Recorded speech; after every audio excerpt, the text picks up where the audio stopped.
One thing, can I tell you one thing? I was at the center of those activities in 2022. 2002. 2002. And I must give credit, a lot of credit and a lot of respect and a lot of gratitude to Kibaki. Kibaki had sat with me for 2 hours and a half one time. 2 hours. We literally flew together from a place where he was the only guy who was in the first class, or rather the business class, and he asked me to come and join him. And we talked.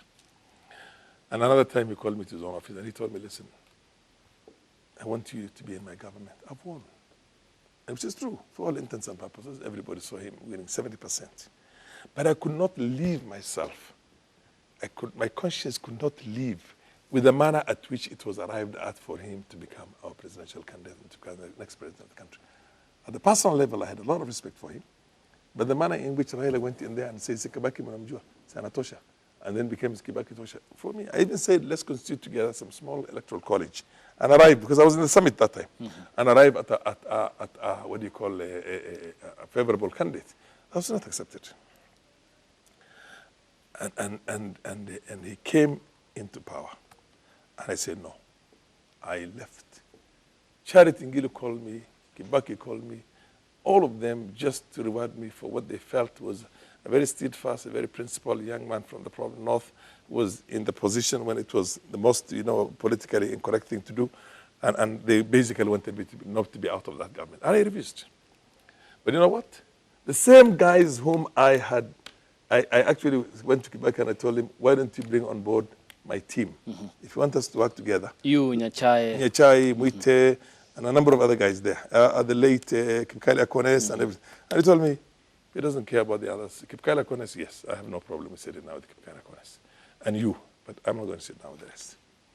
The moment he assumed power, and he invited, because there was, again, a schism, a serious, what they call fault line, between the former LDP guys, Raila Odinga, Kalonzo Musyoka, and all the rest of them, and our good friends were in LDP. This was who left Kasarani. And Intimama, I don't know if you remember Intimama, Intimama. And all of them, because there was that schism, he now reached out to Nyachai's party, and he reached out to the KANU party. That was Safina. No. Nyachai's party was the Safina and the Labour Party of Kenya, which was by Kiliku, and for people, we formed the Kenya People's Coalition. You see what I mean? I was actually the de facto chairman of that. And Nyachai was now going to go and join the government. Muite also worked his way in favor with Murungaru and other friends and the rest. These were all our old friends there.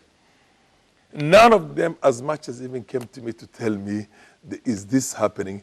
How do we go about it? They ran into the government. The next thing I know is that Nyachai is pronounced as the president, as a minister.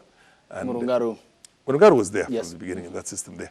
So the point I'm trying to tell you is that even the few who would want to die by a certain given conviction or principle will always find themselves isolated.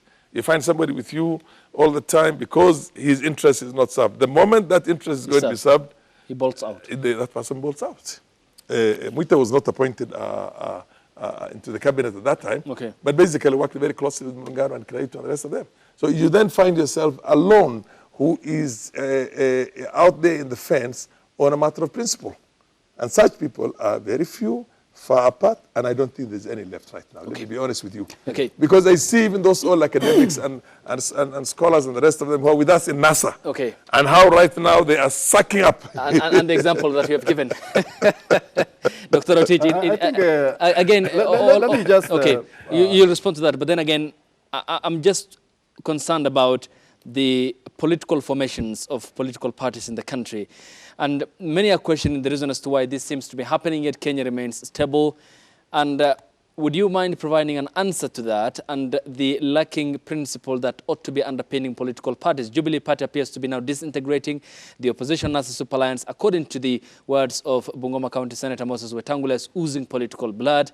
And you can see how the ODM party fails to be the bully party within the NASA coalition. I mean, when will this end? 30 years since we had repealed Section 2A of the Constitution. It will never end. You saw, politics is about getting vehicles to reach you at the destination where you are going. But it doesn't happen elsewhere. It does not happen elsewhere because, you see, you talk about the South African party that has been even there for many Tanzania. years. Even Tanzania, where we have, but Kenyan's style of forming parties is actually formed as a temporary means of transport to reach you where you are going. Once you are there, you saw Kiraitu Murungi when he was saying, well, this Jubilee Party, as the march, we have come a long way. It seems like it is disintegrating.